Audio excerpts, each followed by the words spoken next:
kita dari kelas 7D akan menampilkan video podcast yang berjudul Suara Hati Anak dan Perempuan. Selamat menyaksikan. Pertanyaan ini diambil berdasarkan Q&A dari Instagram Sekolah Jepang. Lanjut ke pertanyaan pertama ya. Kalau kita nih, ada 100 siswa di sekolah. Apa hal yang pertama yang sebaiknya dilakukan oleh pihak sekolah? Karena menurut kalian gimana? Kalau menurutku sih, kalau berlebihan tidak apa sih. Kalau tidak berlebihan, tidak usah didiamin aja. Lagi pernah berlebihan dan main fisik.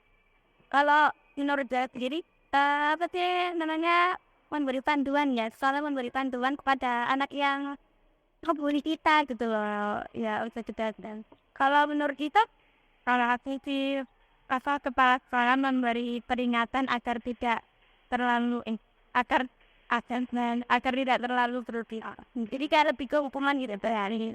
Oke, langsung kita lanjut aja ke pertanyaan kedua. Menurut kalian, gimana sih cara mengelola emosi dengan baik? Menurut saya, menyakiti diri sendiri. Saya itu baik. Kalau enggak, kalau aku lebih berdiam diri, tanya kayak lebih tenang gitu. Kalau sendiri sih mending kayak luapin ke aku tidak kalian suka aja. Suka gambar. Apa masalah yang kalian hadapi jadi cara anak? Banyak sih kalau keluarga juga termasuk. Kan kalau aku sih masalah teman. Mungkin itu sering banget jadi ya awal. Kalau gimana temenan keluarga, keduanya berat lah ya.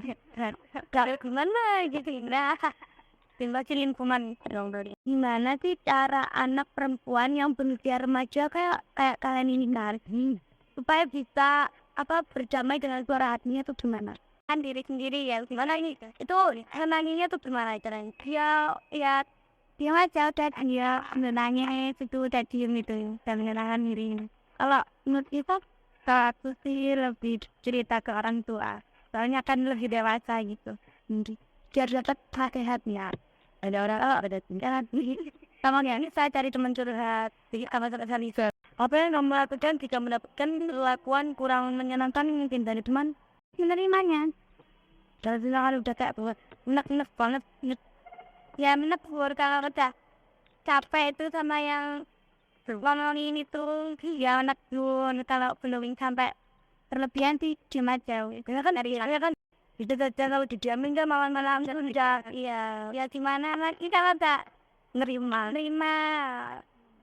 tanya takut ya lebih apa sih ya udah sih nggak apa-apa kalau bisa kamar menerima ini padahal kemarin menerima cuman tahu lah sampai pasti lingkungan tuh ada juga ini karena nggak dapat perlakuan buruk dari sekolah atau dari lingkungan manapun kayak lembaga pondok pesantren atau mungkin yang pernah mondok dulunya pernah bilang pasti pernah sering ya lebihnya dari kayak di pernah tapi nggak sering tadi pernah juga lah ya itulah harus mati terus kan pernah nggak kayak ngerasa nutupin masalah dari keluarga kalian terus keluarga kalian tuh kayak bingung mau nanyain kalian ini gimana karena masalah tadi pernah sih kan tiap orang punya privasi.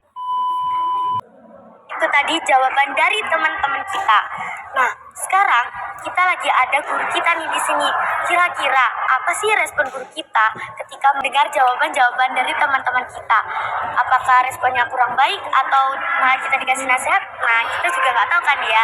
Ya udah langsung aja kita denger yuk dari guru kita sendiri. Gimana sih cara kalian ngelola emosi kalian dengan baik itu gimana? Kalau aku berdiam diri, soalnya bisa lebih tenang gitu. Kalau aku sih mending luapin emosi ke hobi sih ya, atau aktivitas yang kalian suka. Nah, kalau kayak gitu gimana sih Sensei menurut Sensei? Sudah bagus ya, maksudnya seusia kalian sudah bisa mengelola emosi sendiri. Salah satunya minimal Anda bisa mensolusikan diri ya ketika ada tekanan ya. Hanya selanjutnya seperti obat ampuh enggak? untuk menyelesaikan masalah yang sedang kita hadapi. Ketika galau, ketika ada tekanan, ampuh enggak? Seperti obat itu cepat cepat selesai enggak masalah kita. Nah, kalau obat itu mujarab, berarti kan ada ininya ya, ada hasilnya, cepat selesai apa tidak. Satu itu. Terus yang kedua, kalau ada solusi tidak menimbulkan solusi masalah lagi, itu kan lebih bagus. Seperti jargonnya Pegadaian ya. Apa itu? Menyelesaikan masalah tanpa masalah, begitu kan, ya? Contoh misalkan berdiam diri. Nah, berdiam diri itu durasi waktunya sampai berapa? 1 hari kah? Cuman cukup 1 jam? Nah, kalau cukup 1 jam tidak mengganggu aktivitas yang lain.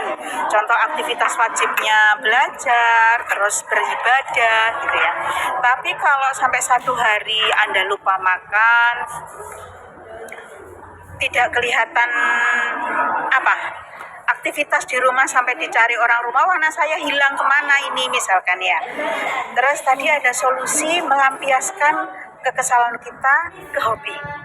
Itu mungkin yang lebih bagus ya, jadi contohnya ya ada manfaat lainnya gitu ya. Kalau ada manfaat lainnya belum tentu kita sering galau, berarti manfaatnya lebih bagus lagi, lebih banyak, tidak mungkin ya. Jadi ketika ada tekanan itu berarti kita dalam ketidakseimbangan betul, keseimbangan emosi kita gitu ya. Nah, kalau sering muncul kegalauan berarti kan stabil jiwa kita kurang gitu ya. Jadi kita masih labil. Memang usia kalian range usia berapa nggih? 13 sampai 15 itu memang merasa lebih mudah galau nggih. Karena pencarian jati diri, masa puber, jadi akan pengaruh ke manajemen emosi juga. Jadi misalkan pelampiasannya ke hobi. Siapa yang suka menggambar, coret-coret, berbentuk ataupun abstrak, mungkin nanti hasilnya juga lebih bagus ya. Salah satunya tadi ada yang belum kita ungkapkan, masalah menyakiti diri ya. Itu tadi masalah tapi menimbulkan masalah baru. Nah, itu yang kita manajemen. Tapi kalau memang sudah kebiasaan seperti itu, susah untuk mengalihkan.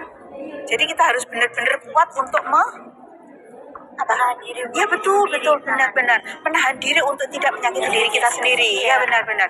Tapi jangan suruh menyakiti orang lain juga. Caranya ya apa itu tadi?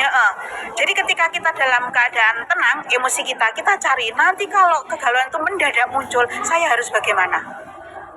Makanya ada untungnya kita punya hobi dan wajib seperti itu.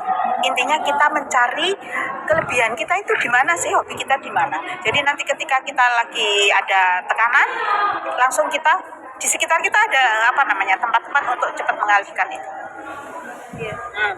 Kalau memang olahraga, masak, makan, tidur, menjerit, silakan. Ya, wudhu, beralih dari lokasi kita mendapat tekanan itu secepat mungkin. Bergerak badan kita, istighfar boleh, apapun yang membuat Anda bisa menahan untuk kegiatan yang buruk dalam keadaan tertekan.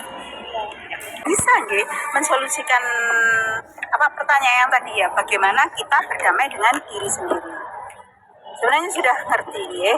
Kalau berdamai berarti kita sering bermusuhan dengan diri sendiri. Nah, supaya nggak kenapa kok bermusuhan? Karena kita mencari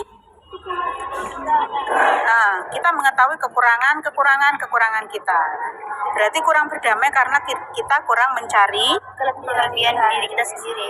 Sebenarnya bisa kan? Oke. Lebih banyak kekurangan yang muncul di dalam diri kita karena kita melihat orang lain lebih lebih sempurna, lebih bagus. Berarti contoh misalkan kekurangan yang Anda temukan 5, kelebihannya 1 pun enggak.